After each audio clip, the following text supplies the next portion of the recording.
बाबासाहेब आंबेडकरांनी राज्यघटना तयार केली त्यावेळेस या राज्यघटनेमध्ये अनेक वेगवेगळ्या कलमांचाही समावेश करण्यात आला।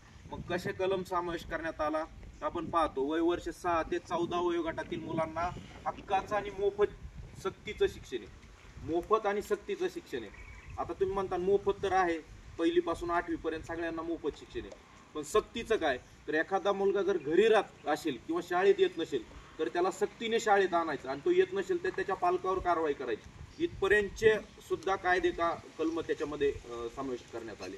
ज्या पद्धतीने सरांनी सांगितलं की पाकिस्तानच्या जे मुस्लिम लीग होतं यांनी त्या ठिकाणी त्या गोष्टीला विरोध केला आणि ते याच्यातून बाहेर पडले आणि त्यांचा स्वतंत्र देशासाठी मागणी केली, परंतु भारतामध्ये सुद्धा काही मुस्लिम प्रदेश होते की त्यांचाही काहीतरी हक्क असायला पाहिजे, म्हणून डॉक्टर बाबासाहेब आंबेडकरांनी जो काश्मीरचा भाग आहे, जो मुस्लिम बहुल भाग आहे, त्या ठिकाणी मुस्लिम लोक जास्त आहेत, तर त्यांच्यासाठी स्पेशल 370 हा कलम लागू केला की या 370 कलमान्वये इतर राज्यातील इतर लोकांना तिथं जाऊन जमीन घेता येणार नाही किंवा अशा अनेक कायदे त्याच्यामध्ये समाविष्ट करण्यात आले। त्यानंतर आपण पाहतो 18 वर्षाच्या आतील मुलींना किंवा 21 वर्षाच्या आतील मुलांना विवाह म्हणजे विवाहबंदी कायदा आहे पहा, म्हणजे वय वर्ष 18 मुलींचं पूर्ण झालं आणि 21 मुलांचं झालं तरच त्या ठिकाणी त्यांचा विवाह करण्यात येतो, म्हणजे बालविवाह प्रतिबंध आहे ह्या राज्यघटनेनुसार। अशा अनेक कलम कायदे त्या ठिकाणी या राज्यघटनेमध्ये समाविष्ट करण्यात आले। मग तुम्हाला तुमचे हक्क, कर्तव्य, जबाबदाऱ्या, जिम्मेदाऱ्या ह्या सर्व आपल्याला राज्यघटनेने दिलेल्या आहेत। आपण पाहतो हा जो देश आहे हा भारत सार्वभौम देश आहे, सर्व जातीचा सर्व धर्माचा आहे, कोणत्याही एका जातीचा किंवा एका धर्माचा त्या ठिकाणी हा जो देश आहे तो प्रतिनिधित्व करत नाही, सर्व धर्माचा देश आहे। मग आपण पाहतो हिंदू धर्मामध्ये भगवद्गीता त्या ठिकाणी पवित्र मानली जाते, मुस्लिम धर्मामध्ये कुराण पवित्र मानलं जातं, ख्रिश्चनामध्ये बायबल पवित्र मानलं जातं, असं प्रत्येक धर्मामध्ये त्यांचं प्रत्येकाचं पुस्तक आहे। परंतु भारत हा सार्वभौम देश आहे, मग याच्यासाठी सर्वात एक जो पवित्र ग्रंथ तयार करण्यात आलेला आहे तो हा संविधान आहे। आणि तुम्ही पाहता ज्यावेळेस कोर्टामध्ये एखादी केस लढवली जाते त्यावेळेस त्या व्यक्तीने खरं बोलावं म्हणून त्याने त्याच्या धर्मातलं जे पवित्र पुस्तक आहे त्याची शपथ दिली जाते। जसं हिंदूचा व्यक्ती गेला तर त्याला गीतेची दिली जाते, मुस्लिमचा गेला तर त्याला कुराणाची शपथ दिली जाते। परंतु आपण पाहतो की ज्या वेळेस संविधानाच्या माध्यमातून म्हणजे जे आपण लोकप्रतिनिधित्व निवडतो, म्हणजे पाठीमागच्या 5-6 महिन्यापूर्वी आपण पाहिलं की लोकसभेची निवडणूक झाली आणि आपण आपल्या जिल्ह्याचे प्रतिनिधित्व संसदेमध्ये पाठवले।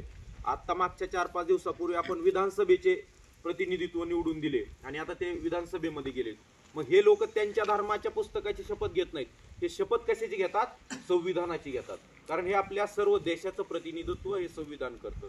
आणि या संविधानाच्या शपथ घेतल्यानंतर ते सांगतात की मी कोणाच्या धर्माचा, कोणाच्या जातीचा, माझ्या प्रदेशाचा, माझ्या गावचा प्रतिनिधित्व करणार नाही, तर मी माझ्या प्रदेशामध्ये येणाऱ्या सर्वांचं प्रतिनिधित्व करणार नाही, मी कोणत्या धर्माचा नाही, मी कोणत्या जातीचा नाही, मी सगळ्यांचा आहे, अशा पद्धतीची शपथ त्या ठिकाणी घेतली जाते।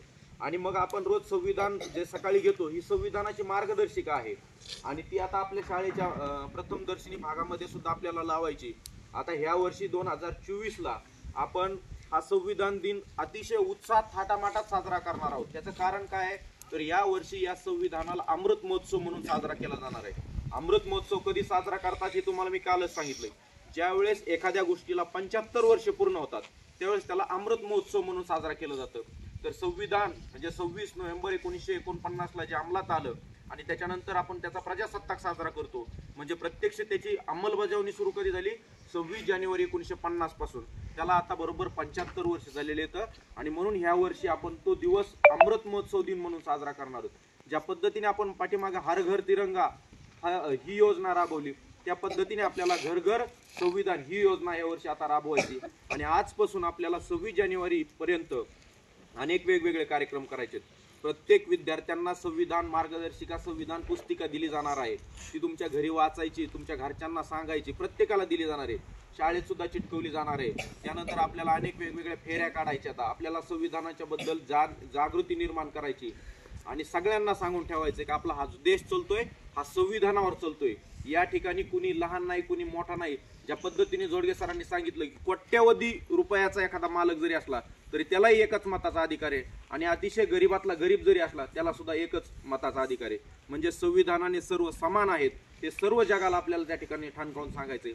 आणि येणाऱ्या काळामध्ये आपल्याला अनेक म्हणजे 26 जानेवारीपर्यंत आपल्याला अनेक पथनाट्य बसवायचे, तर नाटकं बसवायचे, तर गीतं बसवायचे, तर अनेक वेगवेगळे कार्यक्रम करायचे, म्हणजे प्रभात फेऱ्या काढायच्या आता, आणि संविधानाच्या बद्दल काय काय करायचे हेही मी तुम्हाला सांगितलेलं आहे. अशा पद्धतीचं हे जे संविधान लिहिलेलं आहे की ज्याचा आज अमृत महोत्सव आहे आणि हा संविधान दिन या ठिकाणी आपण साजरा करत आहोत, त्याबद्दल डॉक्टर बाबासाहेब आंबेडकरांनी हे राज्यघटना लिहिण्यासाठी अनेक कष्ट घेतले, अपार कष्ट घेतले, आणि ही एवढी मोठी आपली राज्यघटना तयार केली.